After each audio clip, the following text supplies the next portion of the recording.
Oh, there we go. Finally, the unmute button finally worked. Good afternoon, everyone from where you are. It's morning here in Toronto, Canada. Good morning from Toronto. So I'm going to set a 15 minutes on my phone, because when you're talking about the brain, we could talk for days. So I want to make sure that we're on time and I don't go over. So there, I'm going to start my time right now, so I'm on track.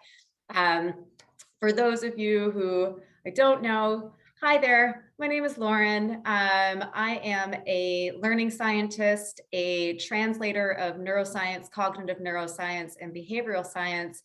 And outside of my role as the translator to the science, I am a designer. So I take everything that we know about the operational function of the brain to enhance the way that we design learning. So we were asked today to talk about how learning works. So I'm going to take you into the way that I know how it works, which is into the brain itself, and just have a little fun with me, if you will. So I'm going to go ahead and share my screen. Don't worry, I'm not going to share anything that's bloody or gory. I learned my lesson about that the first time. Some people can't handle seeing a real brain, so we're not going to show you that, but I am going to take you through a few things to get your brain activated. And I'm getting messages that my PowerPoint is angry at me, so we'll see if this works or not. All right, Wolfgang, how's my screen there? Do you have the word amazing up? Yes. All right. So yes, but it's on full screen. Yeah. Yeah, you got full amazing on there? Yes. You know? But it's not on full screen. It's not on full screen. You're on my presenter notes? Yes. Well, you can't have that. How about that? No, can you try changing the slides as well? Nothing is happening. No, really? Yes, you may try to open the presentation once again. All right. Well, welcome to Technology Fails. This is fun. Okay, here we go, guys. You know what? I'm a pro. Forget it. Forget the slides. How about that? We don't need slides. We've got hands and stuff. Okay, so here's what I'd like you to do. I want you in a couple of seconds to think about something that you are amazing at, like absolutely amazing at. All right, like I'm really amazing at, my amazing is I can make a really good grilled cheese sandwich, like a really, really good one.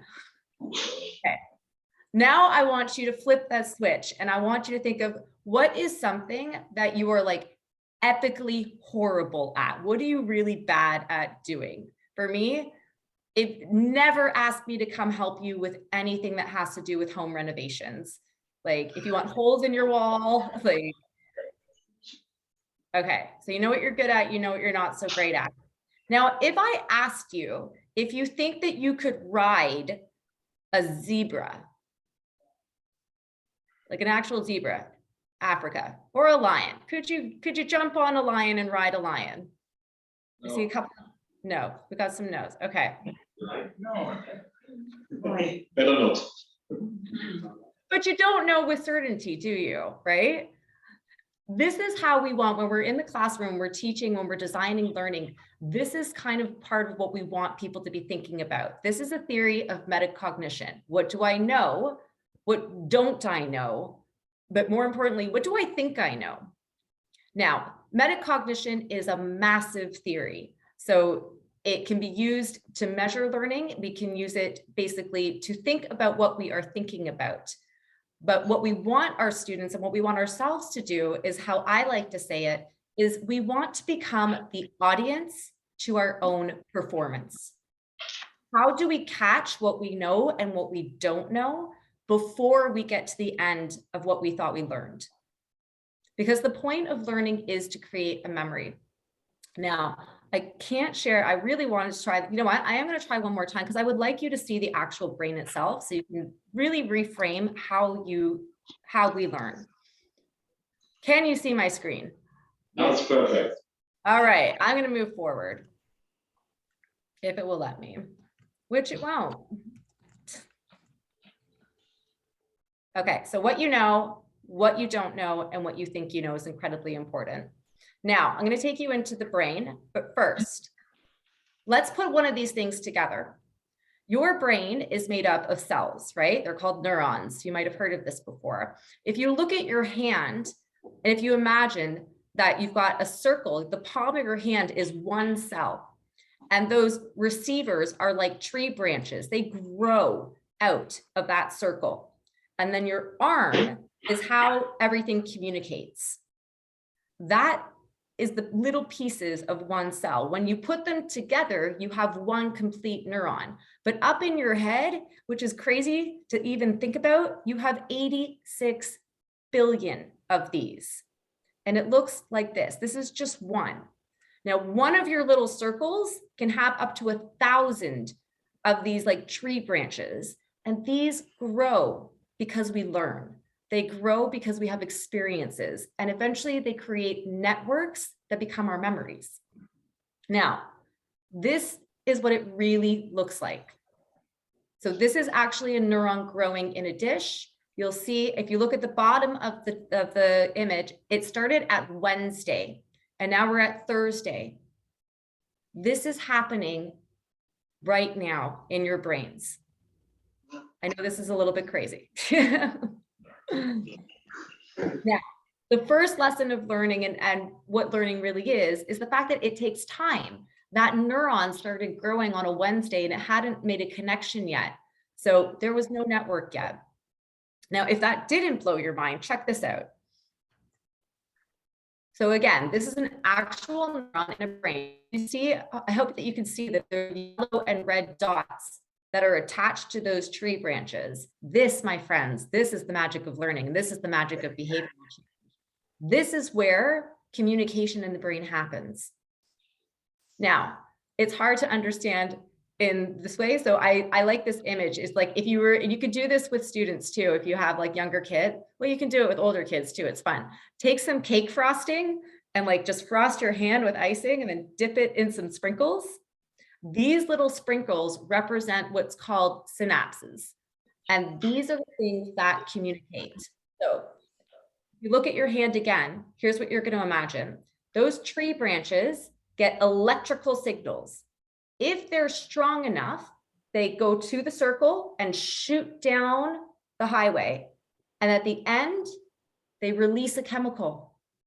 And it can change everything in the structure in your brain.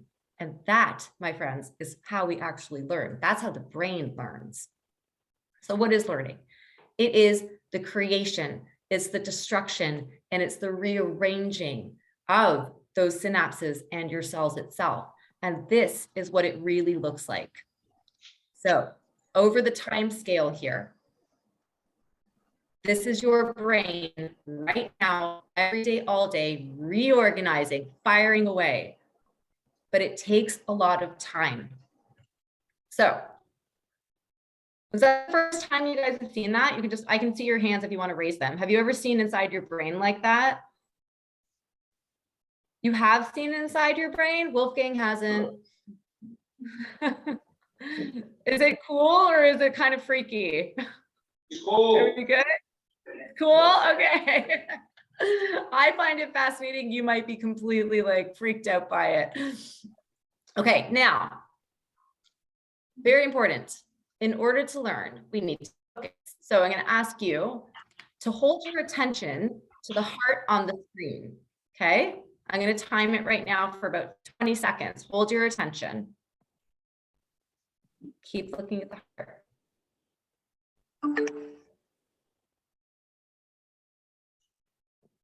Okay, I can, from those who I can see on my screen right now, I already know you lost your attention. You lost your focus. I could see your visual. So I got you auditorily, and then I got you visually. The gateway to learning is focus. If the brain can't focus, it cannot use the energy it needs to take in the learning that it's about to embark in. But how do we focus? Focus is so incredibly hard to do. So the lesson with focus is this. if you are starting something, if you can hold your attention to something for 30 seconds. So again, I distracted you, that was mean, but we can train our networks in order to focus. When you sit down to learn, when you sit down to do some work, if you can find a place on your screen, a place on the wall, anything, and hold that focus for 30 seconds, what you're telling the brain is, I want those attentional networks to go here. Your visual attention guides your ability to be cognitively focused. And I was able to prove that just by these little reminders. So I know that someone, I'm not sure if it's, I think it's Philipp who's going to be talking about environments, setting up that environment to help the brain use the attentional networks to focus is incredibly important.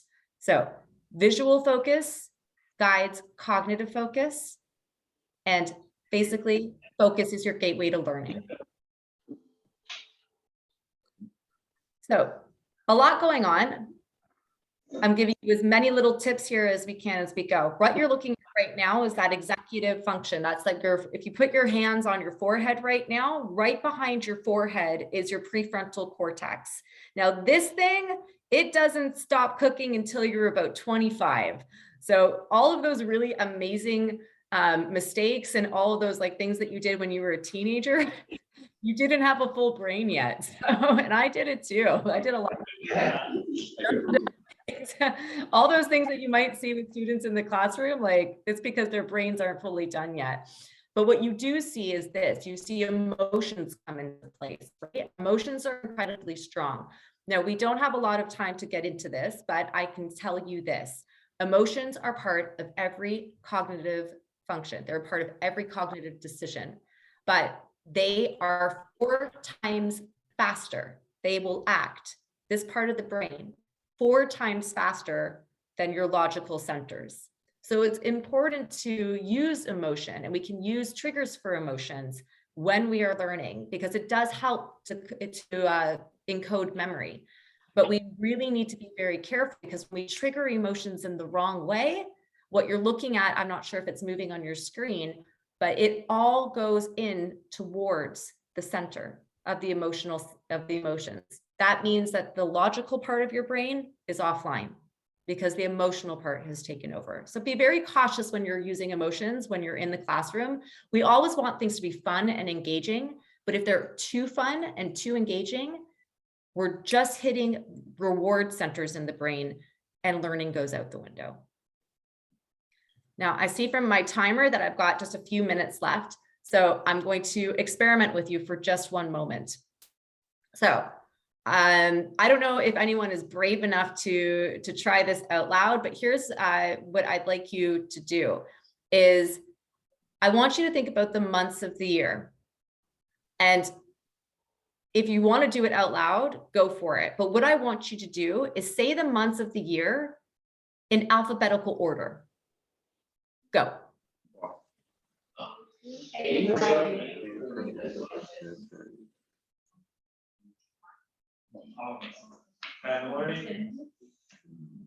Okay, stop. It's an it was nearly an impossible task. It was nearly an impossible task. Now, I also forgot to tell you, you can't write it down, you can't Google, but I can see you don't have phones or laptops, so that's not a problem. Now, when it comes to memory, it's very important to remember that, and the reason why this was an impossible task was that the way that it was encoded first, we learned it chronologically, we never learned it alphabetically. So the way that you encode a memory is incredibly important to solidifying it. So you always want to think when we're learning, how do I want this to be encoded? How is it going to be transferred? How is this learning going to be transferred? Because the goal of us learning is to do this. It's to change activation, to create those networks in the brain so that before, where there was no activation and no networks, now there is. This image is actually from a child. And before, what they were learning is they were learning how to read phonetically. So this is when I think they would have been about 4 or 5 years old. And this is the time of life when they're going, apple, bear. So they were learning this. And over the course of probably 6 to 8 weeks, Before there's no activation, and now we see there is activation, which means they have learned, the memory has been encoded, and they are now able to activate. Now, I've got 30 seconds. I'm not even going to try to attempt to get into memory right now, but if you remember anything from this at all, it's remember, focus is your gateway to learning. So we have to really work on teaching people the skill of how to focus and cultivating the practice, because it is a practice, it is a skill. And remember that learning is because we're able to change and manipulate our brains.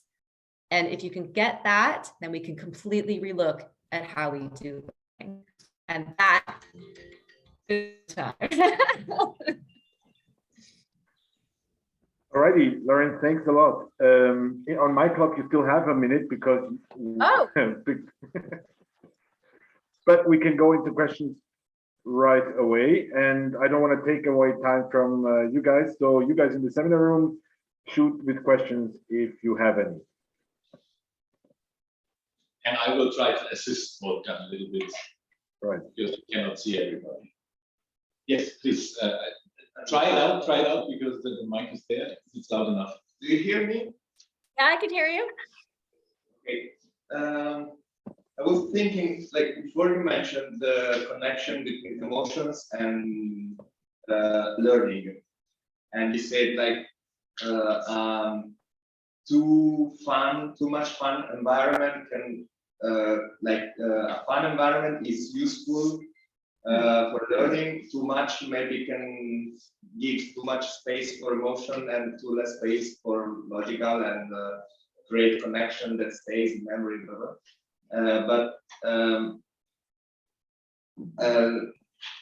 How does it work? I mean, because like this emotion, like they bring with them the I don't have the terminology. I mean, the information, the logical information with them, so they make it faster. Or how does it work? That's a really okay. So, a lot of learning and a lot of what's happening in the brain is happening at a chemical level.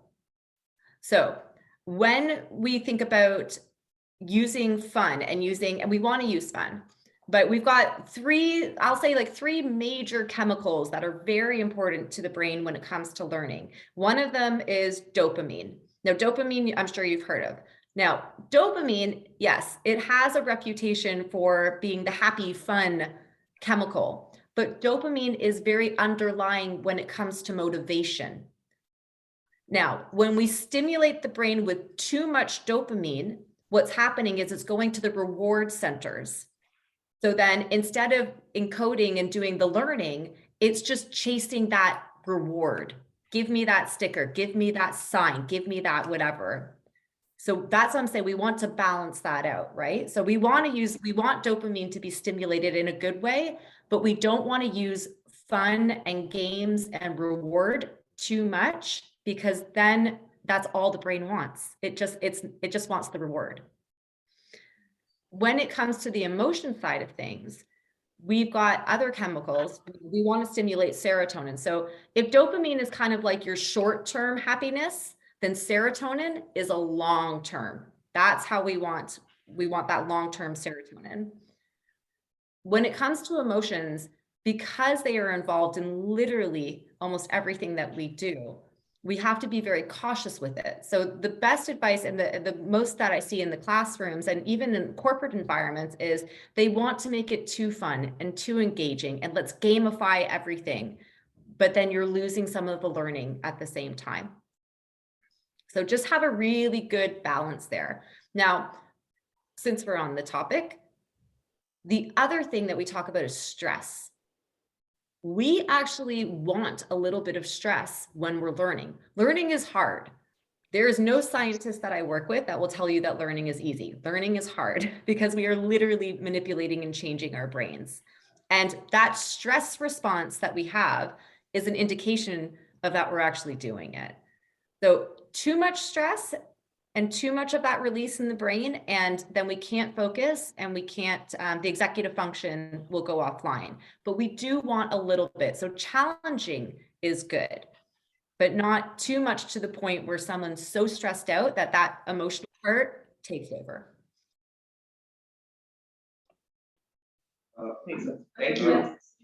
It's connecting to And- Lauren. I don't know who was first. And also, Yeah, okay, then I would say, go. Yes. Lauren, you explained how we create the synapses, but what are the factors that destroy the synapses? Right, what are the factors that, Destroy the synapses. ooh, so No, So the synapses themselves won't destroy. So when what you're talking about is called neurodegeneration. Now, as we get older, we will start to lose connection. We will start to lose certain neurons. The synapses have an ability to change. So they're like those sprinkles that you saw, they can kind of move around. They can do different things. It's the cell that will destroy over time. That will go away. So think about when we're learning and when we're changing the brain, it's because of neuroplasticity and it's because of the ability for it to rewire. So think about, for example, a stroke patient. A stroke patient who might lose the ability to do something on one side, their brains can change and rewire to help them. But nothing until we get to an older age where the cells themselves start to die off, the synapses are the things that are still communicating for us. Can I add a question to that? Or in my mind, the question, is there something that's hurtful for the brain? Let's say an adult person is angry to a child, or is even using violence, or the fear of an exam, or what are hostile things for the brain? Stress. And I think we've all had enough of that these past couple of years. Like, yeah, stress is for me, stress is one of the most toxic things for the brain. And a brain that has been under an immense amount of stress, anxiety, all of the things, we've actually been able to see images where there's, if you took a pin, like almost like if you took a pin and you like poked it through this piece of paper, that's a part of the brain that is no longer there anymore. There's a hole. It won't come back. And you can see the scar tissue around it. That scares me. That's why I try to keep like, I get stressed out. I get all the emotions, all the things. But once I saw that and knew that part of my brain will never come back. So a little bit of stress is good. Releasing we want sort of the adrenaline, right? So when someone sits down to learn, there's two things that we want to happen. We want the neurochemistry of adrenaline, norepinephrine, that thing that kind of gets us excited and alert. But then we also want the focus. So those are two different chemicals in the brain. And when we can harmonize those two, then we're in a really good place to focus the brain to learn. But to your point, like we don't want too much stress because again, stress is a response of that little part of your brain that is your emotional control center. And that will take everything else offline. So we need to balance. Thank you. And I think Sergio and okay, and Lama. Can you hear me? Yeah. Okay. So kind of statement that says that we are not using all our brain's potential. This is a cliche. And together with that, we also I hear a lot that we don't think so much during the day because most of the time our brain is repeating what we already know. So the question with learning is how much time per day we dedicate to learning, how much time can we spend to learning, what is the limit of the brain to learn, let's say, according to the actual potential. It has to do with the time. So your brain has unlimited capacity for memory, which is the goal of learning.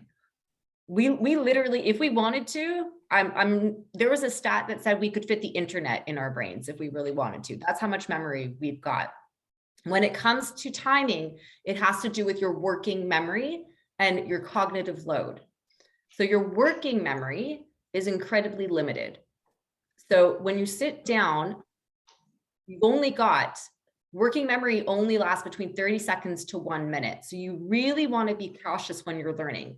How much time, energy, and resources am I asking the brain for? Now, I could sit down and I could say, I'm going to spend the whole day learning, but how am I dividing that up? That's what it really comes down to. Is I'm going to sit down for 20 minutes and I'm going to really focus on this. And I'm going to make sure that I'm focused on this. Now, what's very important and incredibly important for you to know about memory as it pertains to the question you just asked is memory consolidates during rest. We can physically see this in the brain while we are sleeping or while we are resting. So rest periods are incredibly important. So you could go for, 3 hours straight, 4 hours straight, but the brain literally starts to change and rewire during the periods of rest. So you have to space it out. So when that was the purpose of the question, because as youth workers, we tend to put the program start feeling that in a way we are losing an opportunity really for learning, because it's like a waste of time. Yeah, big time. It's one of the biggest things that I sort of advocate for is I work a lot with organizations, but we see this in schools too, is you have an expectation, even like you today, right? You're not going to learn anything from me today. You're not going to learn anything because it's impossible. You might remember something that you want to come back to, but without that time, the expectation of how fast someone can learn versus how fast an organization or a school wants you to transfer that information are completely off, completely off. Can I add a question there? What's the ratio between? Sorry, Waldmann, there were 2 more questions here in the room. Okay, and I'd like to ask you to have a look also at the watch. Yeah. And then Laura, please. Okay. When you said like stress, I realized there is one really important question. This is German, When I study something, this is like, okay, when you study something in your language, but I think that when you study other language, I think this maybe exists any difference.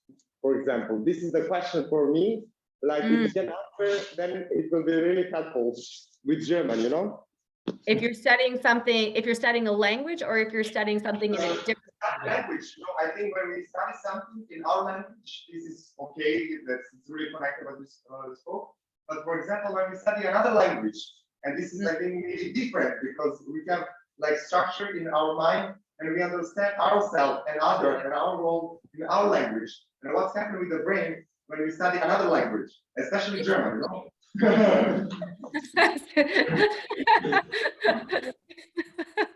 Well, we'll have to put you in an MRI and get you to speak some German for that specific language. It's incredibly challenging. So the language centers of our brains are developing between the ages of 5 and 7.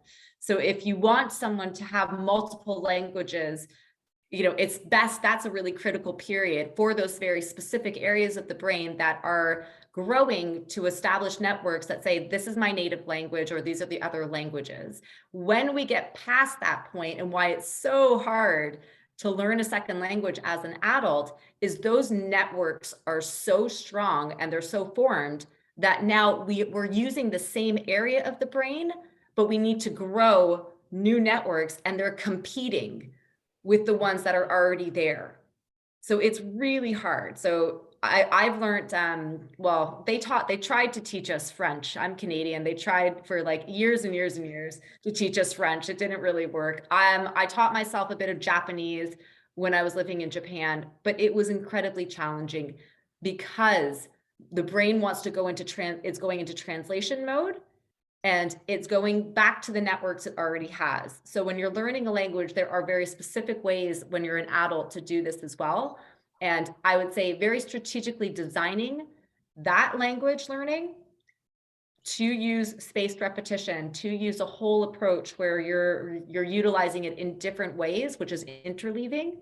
That will be harder but it will challenge the networks to be stronger. Good. Thank you, Lauren. Laura, please. Thank I'm you. gonna say maybe last question, Marcus. Yes. Yes. How long you have been in the neuroscience of learning? 6 years. 6 years.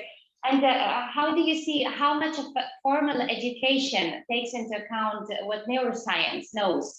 Maybe you also know, because for me it's like different paths. What is formal education doing and what is happening in neuroscience? Is there maybe any findings that you saw in any formal institution that they were taking into account what the neuroscientists found?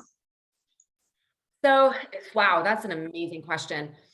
Part of the frustration of what I do is that, there are millions and millions of neuroscientists around the world, but there are very few translators. And that's why this information doesn't get translated into the space of learning. So what always surprised me, that's a really interesting question, because what always surprised me is I go to lectures, I've got a board of advisors, I get to go to the hospitals and do rounds. But if I were to talk to a cognitive neuroscientist who's a professor and say, wow, you know a lot, but do you know how to design your learning? Like, you know everything about the brain, but do you know how to design your learning? And they don't, which is crazy for me to even think about, right? But that's not what they know how to do. So I'd say, I did my studies and it wasn't through an 8-year degree. I don't have my PhD, but I did my studies in a more informal way until I was able to be taken in by the scientists themselves. And I say, as long as you're validated and as long as you have people who you can go to for those metacognitive moments to ask, do I really know what I know? Then you can do informal learning, but never transfer it into your work until it's been validated, because that's how we've gotten all those neuromyths. That's why people still think that there's learning styles. There isn't. That 10% of your brain thing, that's garbage too.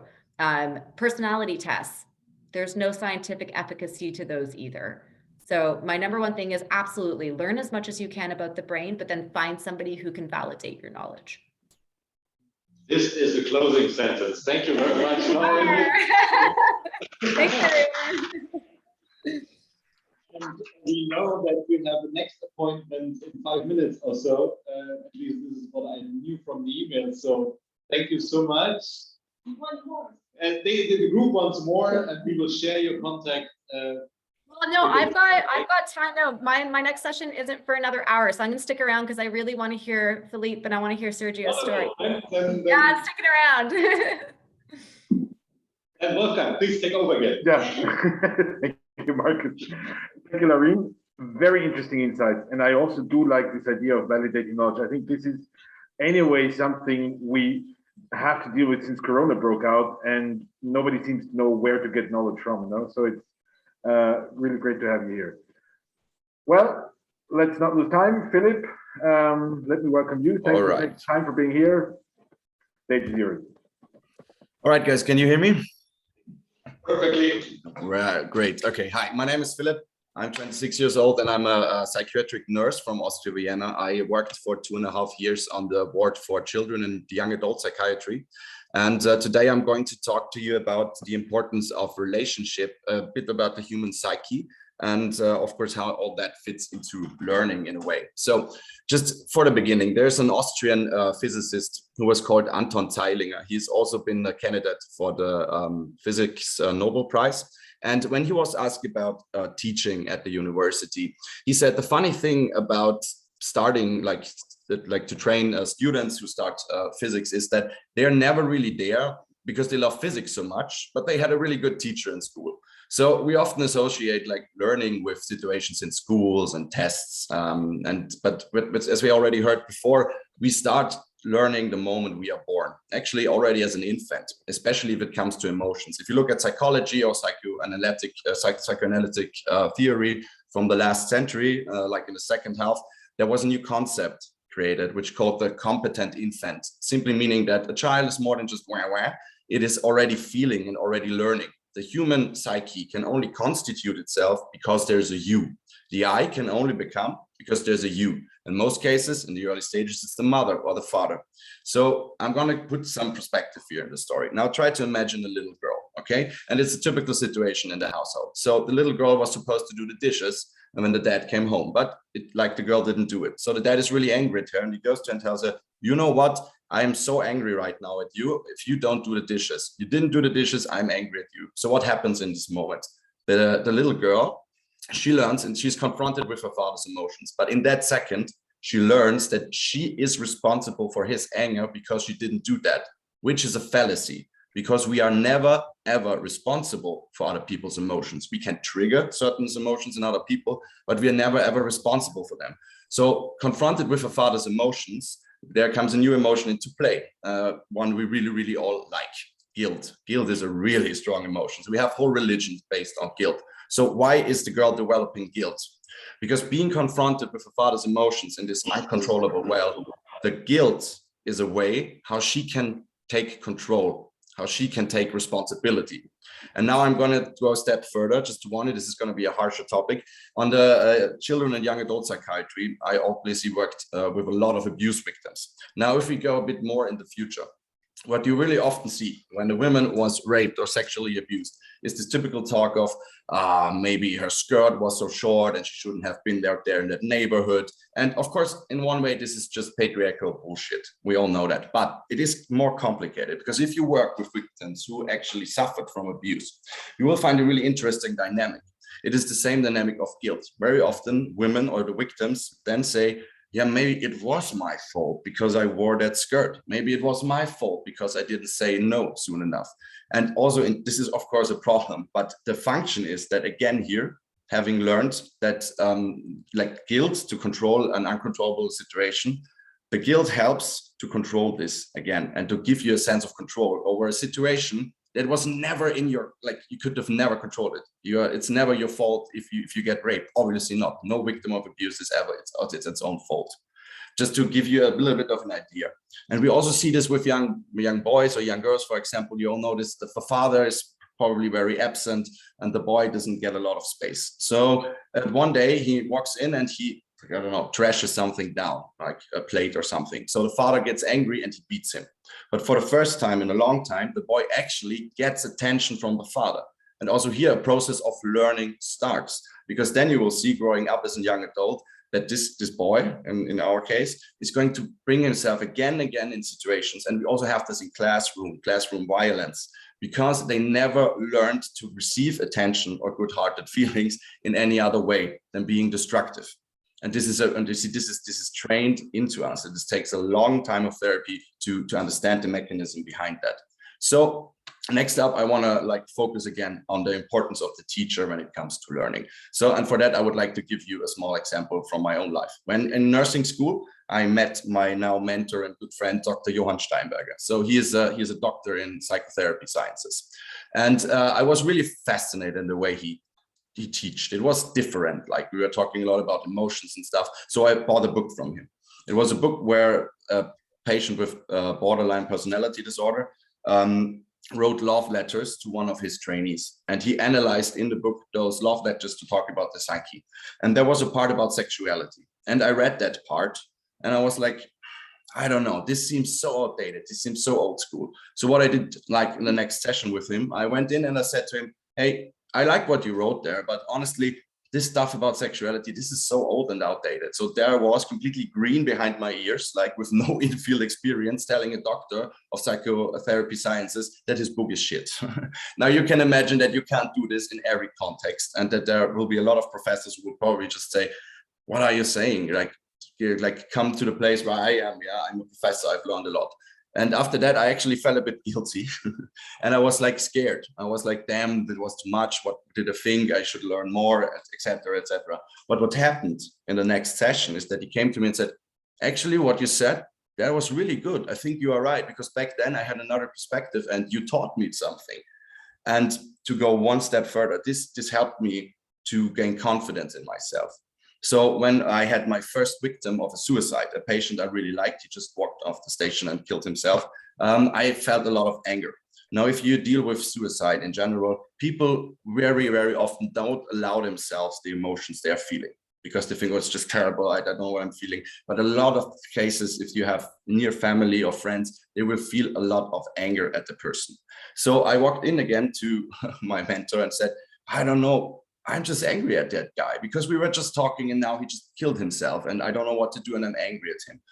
I did that because I knew from the first time that I could trust my feeling, and that actually helped me to deconstruct the suicide and also to understand that the aggression and our emotions are extremely important when it comes to learning also, that the aggression or to understanding other human beings. The aggression was also part of the aggression he felt, because committing suicide is the most aggressive act you can do against your own body. Why am I telling you this again? There's something, I think, it doesn't matter if you're a teacher, a trainer, a pedagogue, it doesn't matter. There's an importance in teaching and in learning, and that is the ability to lose. The ability that one day the people you are training, yeah, it doesn't matter if they're adults or young adults, they will reach a point where they don't need you anymore. And it's a bit like my mentor did. He said, hey, what you said back then, yeah, that was good. I learned from that. So we can see the position of student and master is actually something that is changing.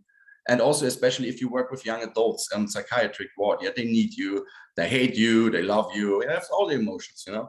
But at some point, they go out into the world and they live their own life and they don't need you anymore. And this is such an important moment.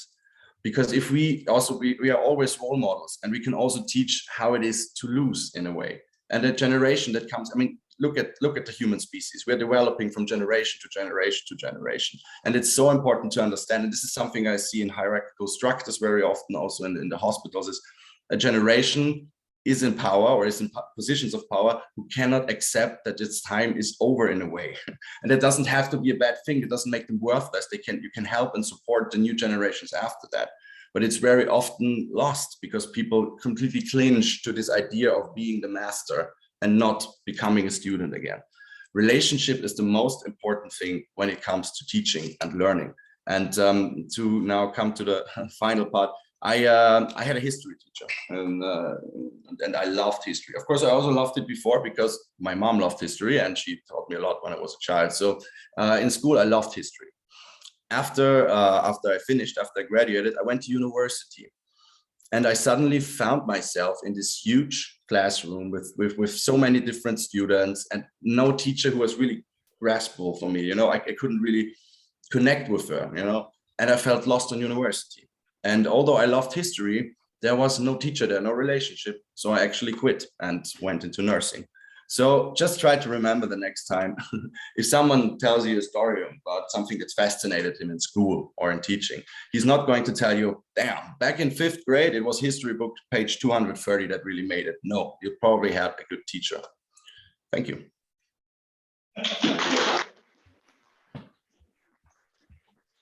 Thank you, Philipp. Thank you, Philipp. Yeah, okay, please. Yeah. As I know you, you have your first question already ready. Absolutely. I mean, I think listening to both of you, Lauren and Philipp, so I'm going to propose that, of course, also to the audience, if you have a question still for Lauren, this is also possible. Though, let your brain be free. What Philipp, what you said reminds me to the question. I mean, should teachers in reality be psychotherapists? That is such a great question, and I know why you're fighting. I think that there's a problem. There's a problem that we have this idea that therapy is something that only psychologists, psychiatrists, or psychotherapists do. But it is just a fallacy, you know, because therapy is always, it doesn't matter which school of therapy you look at, everyone will agree at one thing. The important part in theory, it's not the method, it is the relationship. You know, you are giving as educators, as pedagogues, you by giving your own, in a way, we always to feel or to give empathy, we need to be able to look at our own trauma. This is what gives us access. And especially when you work with children and in schools, you give them a chance of healing. Especially teachers, this is a problem we also see on psychiatry, are often the first people who ever get to know if there are problems in the system of the family, because the behavior of the child in school in another context is showing certain signs. Let it be self-harm, let it be violence against others, let it be an eating disorder. And I think that I think in a way I would, to finish the question is, I think teachers in a way are therapists already. But the problem is that also there is not such an awareness about that, because we are being trained to teach, like, go in there, bring the content, this is what it's about. But what's about yourself? You know, it's about you are the method. You are the tool. It's you and your own personality that is completely individual. Although there being so many billions of people on this planet, every one of you, every one of us is individual. And I think that is really important to understand. And I would wish that more people or society in general would see this important role in teaching also from teachers' perspective. And that also teachers would understand that they are in a way also giving therapy, because relationship is the key to healing. Thank you, Philipp. Wolfgang, shall we give the opportunity to the colleagues here for questions? I see Lauma, Zu, please, in this order. Lauma, Zu. Thank you very much. Oh, I wish we had you here for the whole day. Oh, thank you. Next time, we can invite you to Weimar. Yes, my question is about disadvantaged youth. I also work with youth that we call them, they are the clients of social services. And a lot of teachers complain that they don't learn, they are bad at school. And also when we talk about learning, I see they are disengaged with learning.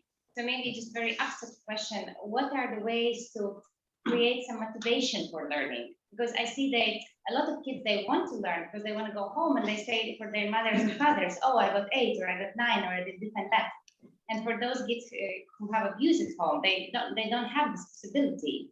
So how to get this motivation that learning is a cool thing? That is a cool question. So I'm a fan of giving examples from my work time. So I had a girl. she was in the hospital for a really long time, and she never ever would have moved to school. She hated it. So she was banging her head against the wall most of the time, and she was being restrained most of the time. So we never ever thought, she was hospitalized over 2 years. And after 1.5 years, she never went to school. She never ever went to school. We thought that's impossible. She didn't get up in the morning, didn't brush her teeth, like hygiene and stuff, all like that. And one day we got a new teacher. And it was a young guy, and he came to her and said, "Why don't you want to learn? What's going on? Come on, I'll take you with me. I'll show you something." And it was the relationship that clicked now. And after that, that girl, where we never believed she would go to school, she got up in the morning, she learned for her tests, you know, she brushed even her hair. Of course, there's a nice looking teacher, I want to brush my hair. It was so cool. You see, and this is what I mean with healing also, you know. It is so important also, of course, for a young girl to feel her body and get an idea of that. So to create motivation is extremely, I would say that the key again is the relationship you're having. And what is really, really important is to ask them, what do you think about what you're just learning? What do you think about it? What do you feel about? Why are you feeling that? Is that something that interests you? No? Okay, why? So tell me what's going on.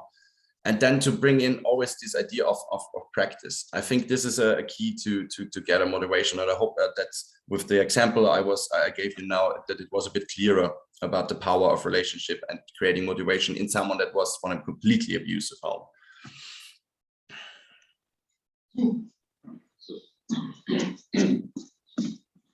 Thanks, mate. Really interesting. You mentioned this topic about aggression. Mm-hmm. It struck me in a way because, so I'm coming a little bit on top of Lauma's question. I'm creating this, for example, online learning network, but it's based on 2 principles. So you need to find your inner passion, why I want to learn. So this is the first step. When you have this inner passion, I will learn anything, right? I want to be a cook, I want to be a manager, but I will learn it because I have this passion. And second thing is relationships. Because when we have this horizontal relationship mode, then again, we have these interactions and there's suddenly responsibility towards in this relationship mode kicks in.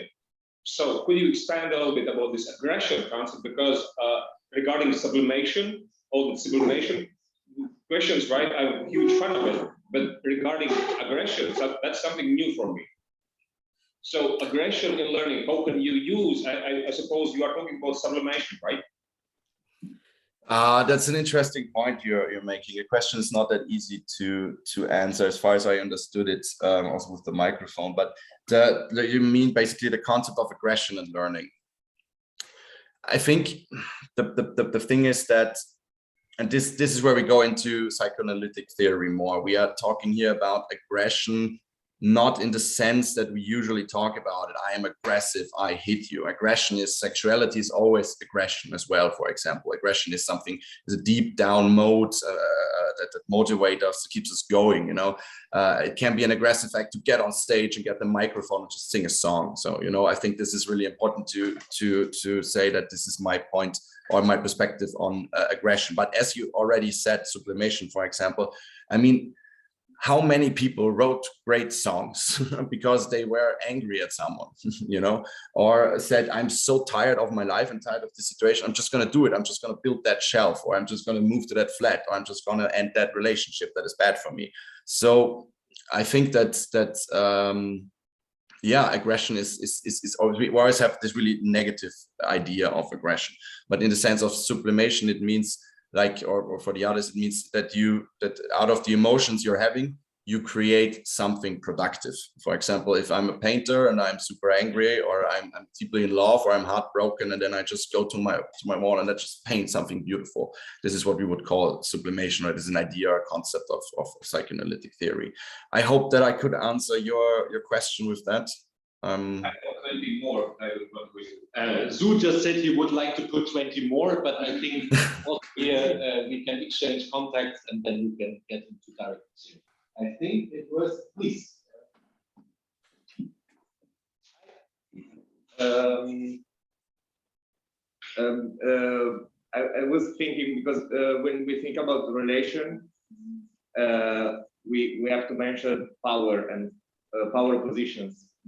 And when you we can stay in like our experiences as you prefer also, like when you have to try to create some relation, when you are supposed to not specifically to teach something, like let's make a more informal situation. So you have to help someone in their learning process. So you are covering a kind of position that is different than the rest of the others, and it's in a situation of power. How can you, if you have some tips from your experience, how can you establish a kind of relation that make this power relationship less important than how is the learning process more important? That's a good question. So I think that the problem is in social dynamics, we will always have situations in which people are in a position of power and some are not. I think the tip that I actually have, or the idea that we have, it is part of your own position. It is about what's inside your idea, because people will, if you really think, yeah, hey, I'm here to teach you something, but also want to learn something from you guys. So I'm also just a human being. I'm not the almighty teacher who knows everything and who gets anxious if there's a question I can't answer because it doesn't fit into my concept of just being a normal person like everybody else. I think it is really about how you approach them with your inner, I'm lacking at the vocabulary there, but it's a Haltung, you know, it's like you're in a, yeah, your attitude, you're in a position. I think this is really important. And I could go on there longer, but I think that the key to building relationships, and this is, I think, for example, in psychology still, and also in clinical psychiatry, I think this is a huge problem. We still have this idea that there is a correct and a false approach to conversation, to people, to build up relationship. I think the key is more authenticity, you know, because people, and especially young adults, especially them, they have like those sensors, they feel everything, you know, people will always like feel and see if you're an authentic person or not. So my tip would be authentic, just as who you are. Don't try to be an almighty person, or not that you're doing, it's just what I'm reflecting. Just don't try to be this almighty person, and really I mean, I learned so much from a girl. She was 14 years old, and we both left at the same time. She was 17. I've never learned so much from a person in my life than working with her. And I was actually there to actually like teach her to deal with her emotions. And she taught me so much about how I like deal with my own emotions. I hope this could answer your question. Yeah. Maybe last question before we go to Sergio. Is that okay? Because we have half an hour more, or Marcus, how many questions are there in the room? Well, there's at least one more, and not considering your 15 questions, it might work out. So let's have these 2 questions and then move on. Hello. Hi. So I have questions for both of the experts. So what's the more efficient way for a person with dyslexia to learn new things, and especially languages, if it's possible? Because from a personal experience, like people with dyslexia usually have some resistance to foreign languages. I'm not sure if I got the question completely. I'm sorry, we're over the microphone. So I asked, what's the more like productive way or efficient, as we can call it as much you, for people with some kind of disability, for example, dyslexia, to learn something new, for example, a language? I'm not sure if maybe Lauren can give some better insight there. I was gonna say, so as a scientist, the cardinal rule of being a scientist is never speak to something you don't know about. So as much as I would love to give you an answer, it's not my area of expertise. So, but get in touch, because I'm sure I could, if you're looking for resources specifically for that, like how the dyslexic, brain is wired to learn a new language, we could probably find something for you. Thank you for the offer, Lauren. Yes. And I would simply again say relationship is the key.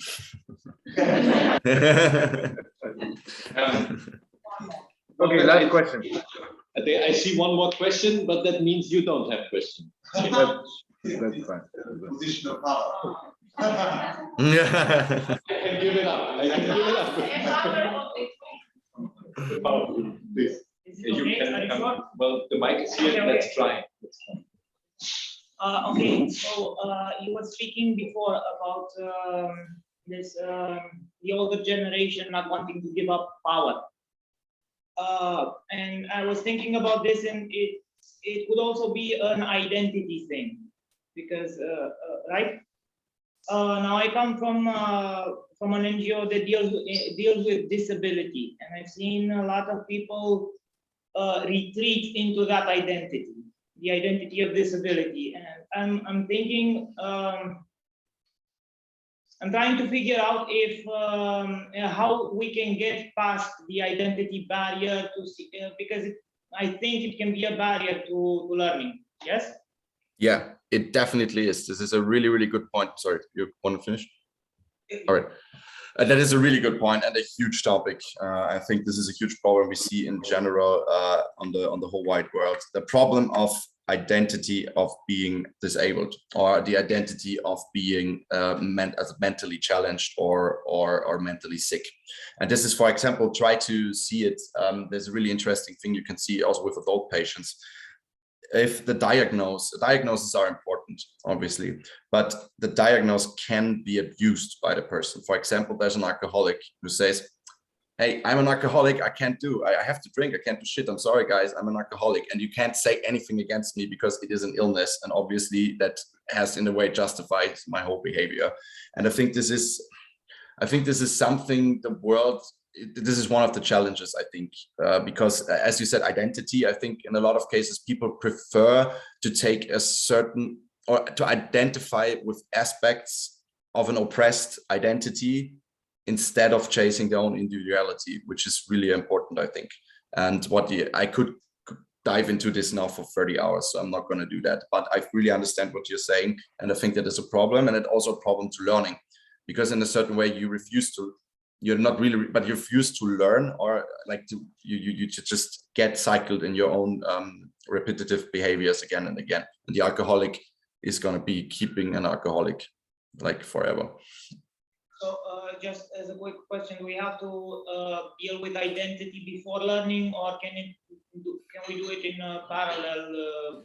I think it should always be parallel. I think the most important thing is, especially if you are the tool, you always need to think about yourself as a human being as well, and also with the person you are teaching, and always reflect on what happened today. What did I tell you? What did you tell me? What was irritating? Or maybe I had the feeling that you didn't really enjoyed it. What is there any problem? Is there something I can help you with? And yeah, building identity and learning. It's. Thank you very much. All right. Thank you. Thank you very much. Then Wolfgang, back to you. Thanks, Marcus. Well, Sérgio, the stage is yours. Thanks for being here.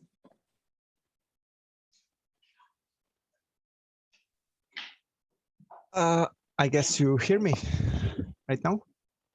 Yeah. So yeah, it's a oh no, it's the third online input in a row. Huh?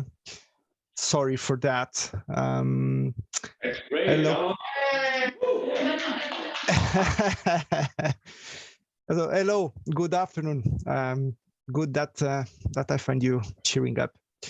So yeah, I'm Sergio. It is a pleasure to be with you today, even if online. Thanks to the CGA team for inviting me. They know that I would really enjoy to be there with you. But of course, we can still take something from this format, and that's what we will try to do. So some words about me. I'm studying sociology of education. And lately, I've been writing about topics such as radical education. I think your trainers already provided you with a list of references where you can also find a part of my work in this matter. I'm also involved in youth work and training for some 15 years. And I also would like to thank to Lauren and Philipp for what I learned from you today. I think they showed us how learning happens at the level of the individual and our relationships. And hopefully I will be able to add something. I'll try to explore a slightly different angle, particularly the wider angle of sociology. I explore how learning happens in society with all that society covers.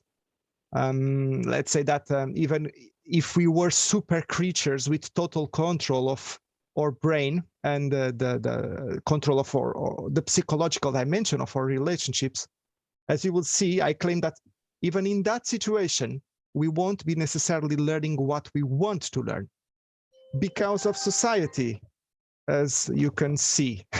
And that's why my input is entitled, Are we learning what we want to learn? So beyond this question, in this presentation, I'm trying to address questions like, in what extent do we learn what society wants us to learn? And if we don't learn what we want to learn, in what extent is that a problem? In order to explore these questions, I propose something usually funny, time traveling. That's right, I'm going to try to take us back about 2,500 years ago in these 10 minutes that we have. The way we are going to travel is through an old story from one of the oldest philosophers we have knowledge about. Most likely you already heard about Plato. It features in many school programs of philosophy, and it's easy to find Plato material online and so on and so forth. So Plato was Greek, born in old Athens, often mentioned as the cradle of democracy.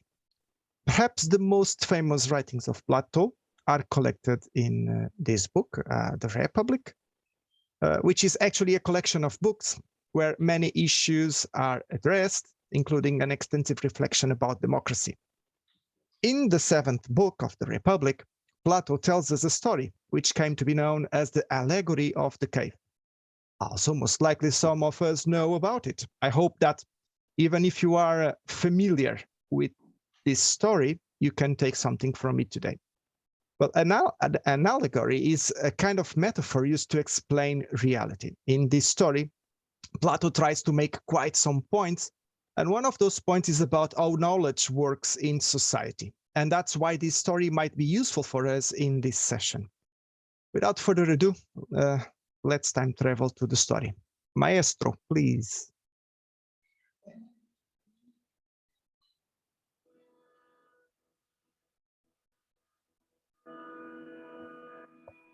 There was a cave.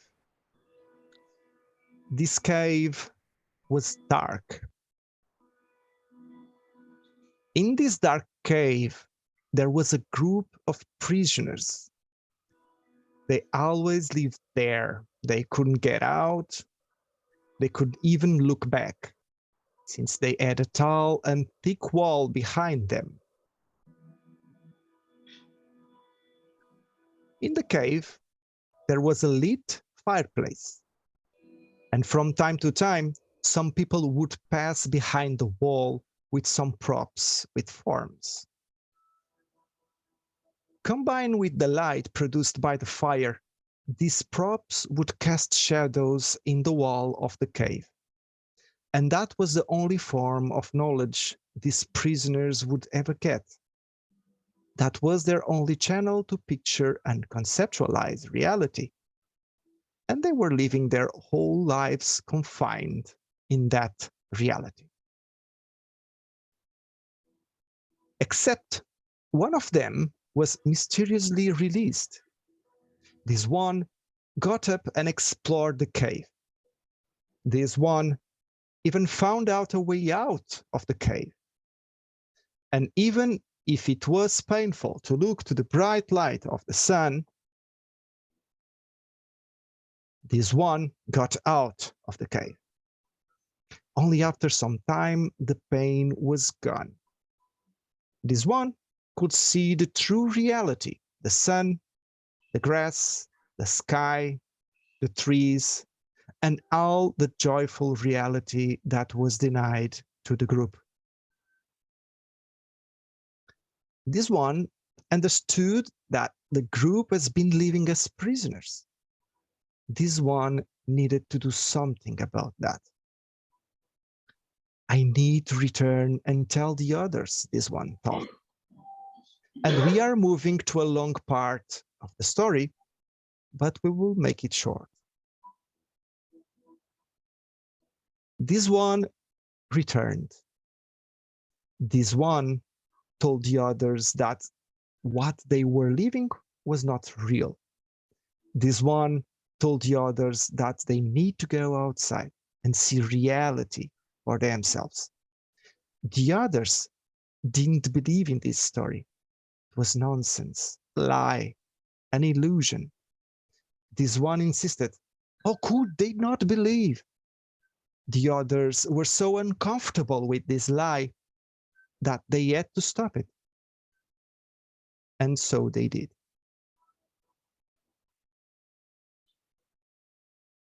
Maestro, please.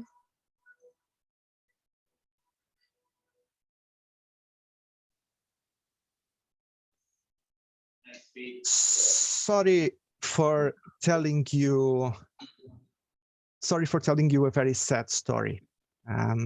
But while we digest the sadness of the story, which we might want to talk about by the end, let us think about what it tells us about learning.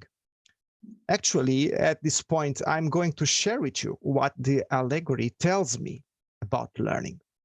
But I would be thrilled to know what it tells you and if you agree with me or not. The first thing the story tells me is kind of obvious. We don't necessarily learn what we want to learn. Instead, we learn whatever is available to be learned within our context. If shadows is all we have, shadows is all we will learn.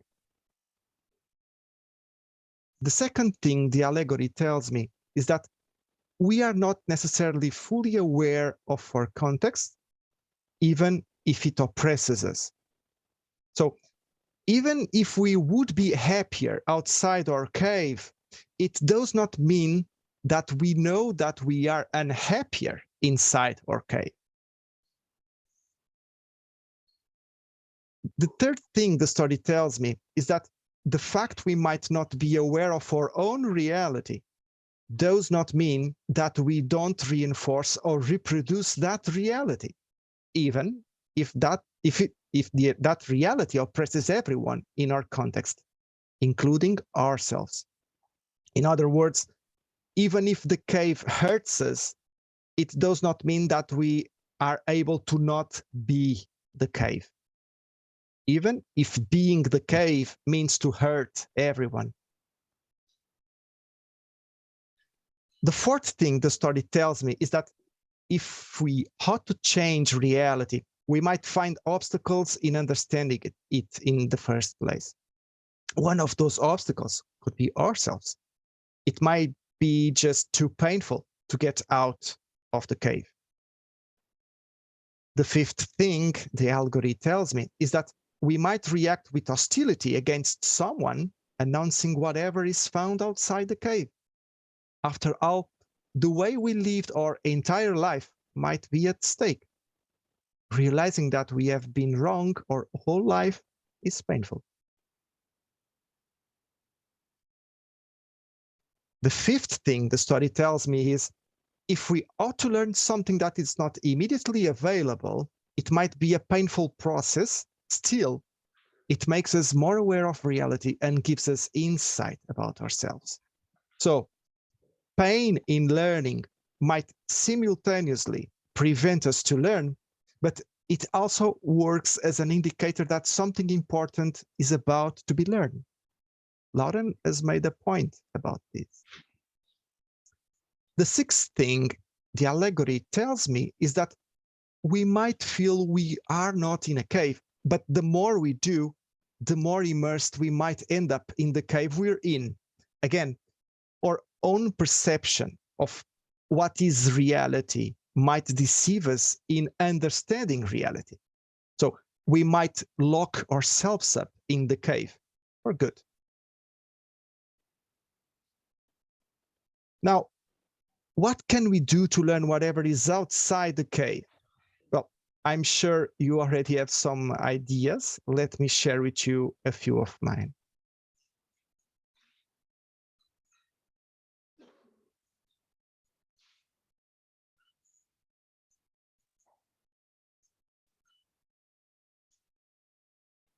The first thing we can do is to identify the shadows. This means to understand the persistent things in our life that all the prisoners in the cave, as us, perceive as truth. Once identified, we can initiate the process of unlearning those shadows, releasing ourselves for other possibilities of reality. Remember Lauren's point? If we learn that the months of the year go in a certain order, then it is quite difficult to learn their alphabetical order. In the world that we live, a rather complex cave, one could say, it is not easy to identify those shadows. Just as in Plato's allegory, our access to knowledge is limited, but unlike in Plato's cave, this limitation is not about having limited knowledge around us, it is rather the opposite. We have too many shadows, they fill the whole cave and they compete with each other. And to these we called society of information. Now, something very important that can help is something that was actually brought by you to this session, power. We can deepen our understanding from where the power over the production of the shadows is exercised. So does it come from TV, social networks? Is it Facebook? Is it Amazon? Is it Google? Is it political? Does it come from the ads of powerful nations? Does it come from people with the most money? Well, wherever the power comes from, we can identify hegemonies. Hegemonies are those things that have so much power that it seems impossible to break and overcome them. It's easier to become them. It's easier to become the cave. For example, can anyone break capitalism? Can anyone walk out from capitalism? So, hegemonies are the shadows we need to focus in and critically think about, because they are the ones that exercise more power in designing and keeping us in the cave. For critical thinking, we do have solutions. We can read. We can reject the usual recommendations, and let us not forget about how hegemonies operate, and we can move to other sources of knowledge. For example, the so-called radical thinkers. There are quite some of them in the references your team provided you. We need to be ready to trade off things that are perceived as important. Outside the cave, we might find things that are even more important. As Philipp said, losing things can hurt. Trading off hurts, but it's also fun because we find everything that was being blocked before. It might require a quite long process to get out the cave. During that process, it is important to not stop listening. We would not like to be alone outside the cave. And it is by learning how to listen to the world that we understand how the world would be ready to listen to us. We are not looking for tragic endings like the one from the Allegory, right? So I hope the cave is useful for you and for our discussion. And I'm open to any question you may have. Of course, you can also use my email on the screen if you want. Thank you very much for your time. Thank you, Sergio. Just before we get to question, Lauren, I think you have to leave soon, or you're still a little bit with us. Got 5 minutes before I've got to get into my next session. Yeah. Right. For me, it's the same 5 to 10 minutes, then I sadly have to leave as well. So just a thank you to everybody. And yeah, I think are you sending out my contacts if anyone has any other, Yar? Okay. But thank you everybody so much. It was so great to be with you and to hear Sergio and Philippe. You guys are amazing.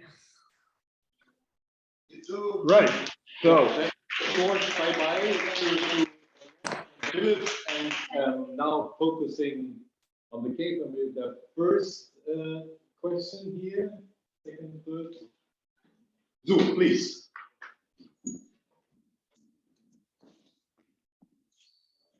Hi, Sergio. Hola.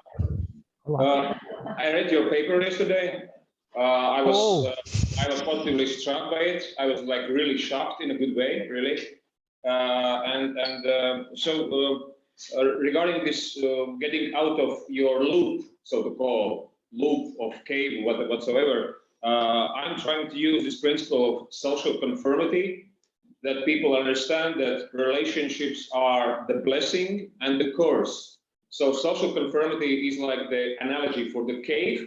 And there's this big question, I suppose, that our neuroscience lady just had, but the question is how to get rid of this dependency of dopamine. So because dopamine actually is social conformity, conformitism hormone, what kind of is delivered when you are conforming, right? I suppose you know that. So my question is always, so I have this course called Find Your Passion. When you find your passion, your inner core, what you want to do, then you are ready to go out of the cave. The problem is this dependence of social conformity of what other things. This is kind of really huge topic. And for example, 1934 year Germany, fascism Germany, right, was social conformity. Right now, Russia, there is social conformity. And there is oppression. This is kind of really strange situation. So education doesn't help people to get out of it. Sorry for this is a serious question, but this question is, how you are getting out of this dependency of relationship in social conformity and dependency of dopamine. Well, first of all, thank you for reading my paper. I didn't know what to do. Just kidding. No, thank you very much. It's not an easy one, so thank you very much for that. Second thing, I'm unsure if I can say something about dopamine. Okay, I'm really not feeling comfortable in talking about dopamine. Okay, I don't know anything about it. Now, I can risk something. Okay. Yes, I agree with you. There is a social conformity in terms of the limitations for where do we want to go in our learning. That's the topic for this session. We could talk about many things, but learning is one of those things. What I would say is that we require, what I defend also in the paper, is that we require radical thinking, okay? It is a problematic word in the moment, okay? For many reasons, but at least three, because we are not aware of the history of democracy. We don't understand that democracy is an act of radicalism, okay? The thing that we right now call liberal democracy, that gives us human rights, that gives us things that people feel important, like work, family, education, and so on. This is a radical derivative of history, okay?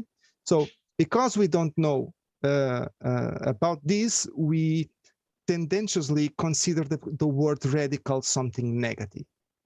And considering the word radical something negative belongs to this conformity that you were mentioning.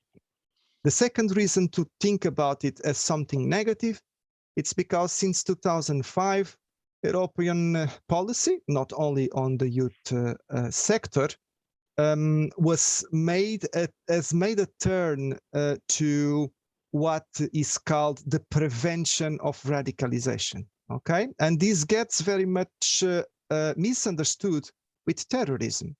So if I'm radical, I am a terrorist. If I think radically, am I a terrorist? I think not. But many people would say that is a thin line separating one and the other. And this creates what I think a huge misunderstanding that belongs also to this social conformity that you're saying. The third thing is the far right.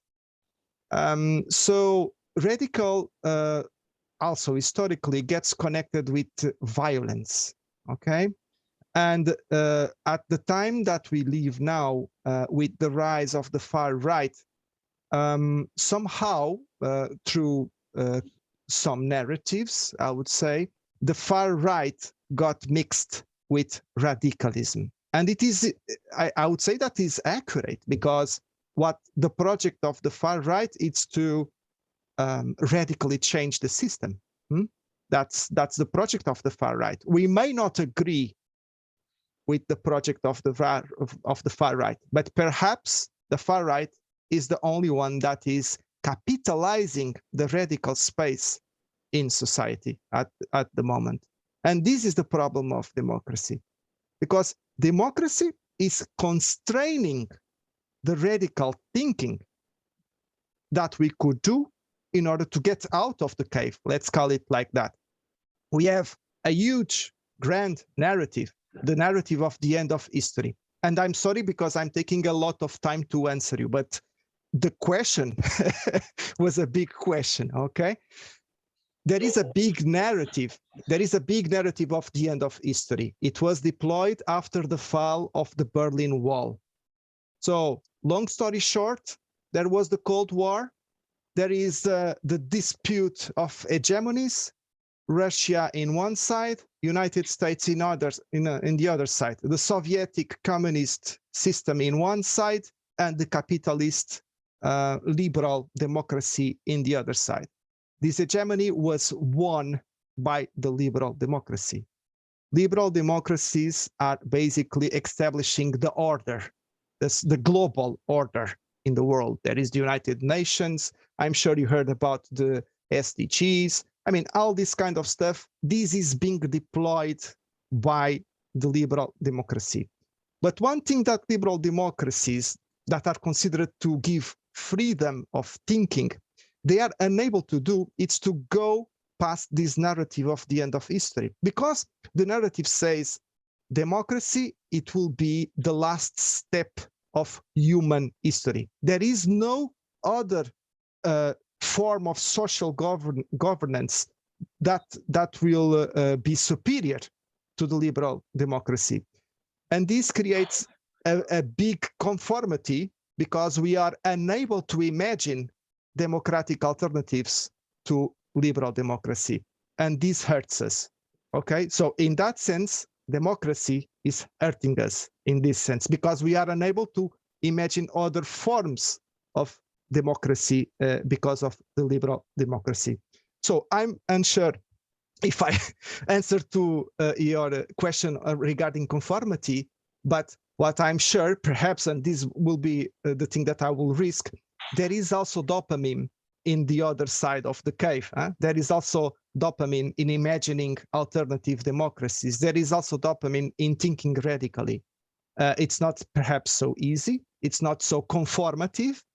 We cannot get the support from, you know, a big majority, but it is also possible. And it is fun, I can assure you.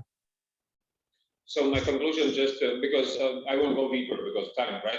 First thing, we need to give people possibility to find their inner voice, to have their voice, to find their voice, to be able to move somewhere out of cave. Then second thing is to give skills, critical thinking, self-awareness, blah, blah, blah. And then to make network with those people to come together. Thank you, that's my conclusion. Okay, you're good with conclusions.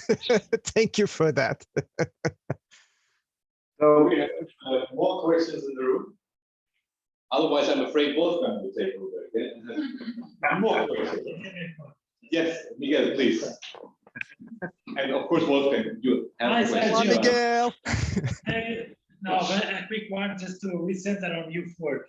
If getting back the drawings, where would you place nowadays the youth work?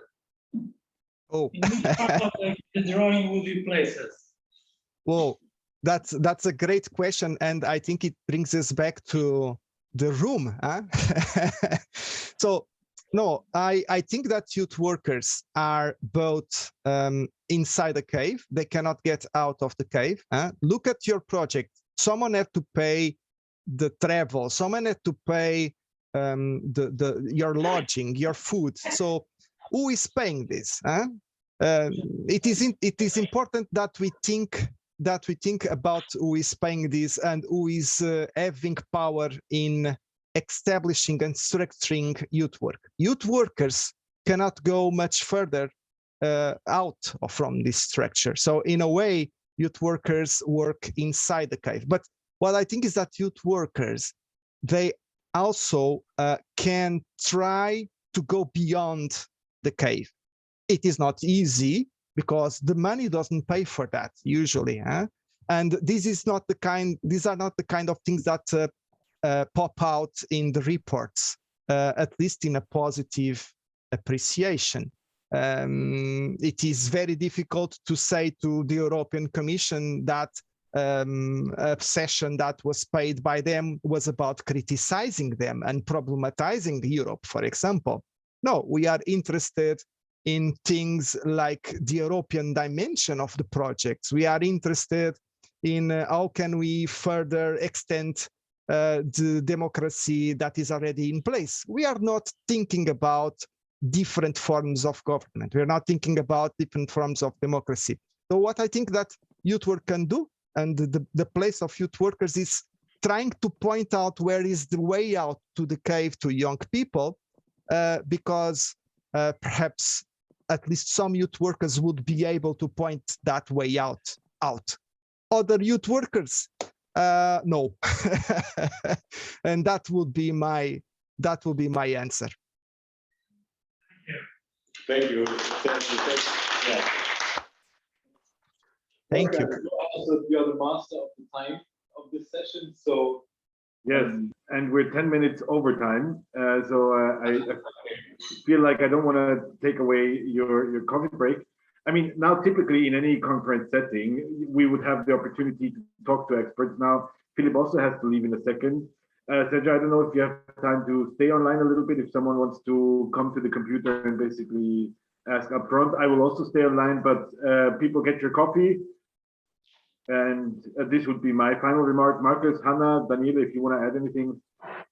I want to say thank you to all of you, online and offline, for these insights. We are in a very interesting point of this first meeting within our series of events, and it's boiling in the group. Huh? There's different needs, there's different, how to say, socializations, different educational pathways, different personal and professional projects going on.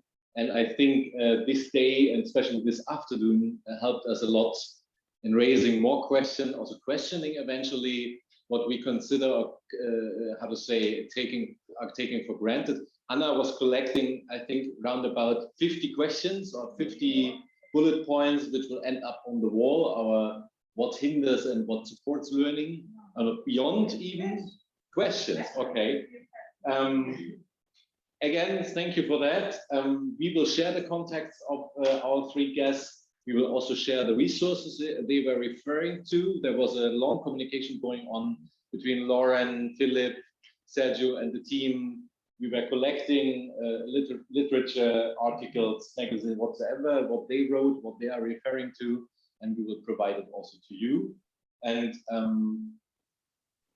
I would say some of the thoughts, we will meet them again, I'm sure, in one of the next events latest. And even already in the self-directed learning starting from the day after tomorrow, I guess. Thank you. Big applause again. All right, thank you very much. It was amazing. Looking forward to seeing you maybe one time in real. Also, really cool thing, Sergio, about the cave. I loved it. We have to talk about that sometime. Take care, guys. Bye-bye. Thank you very much. Bye. See you again in half an hour. That means 10 past 5. One moment, again, micro technicalities. Over there on the wall, very clearly, you can see, please write down your name and the times when you would like. So normally this will take 15 minutes to get your signature, to get the travel card, fees, all this stuff. So please write your name and the time when you would like to come, and we will help you with this and write it down, okay? And the date.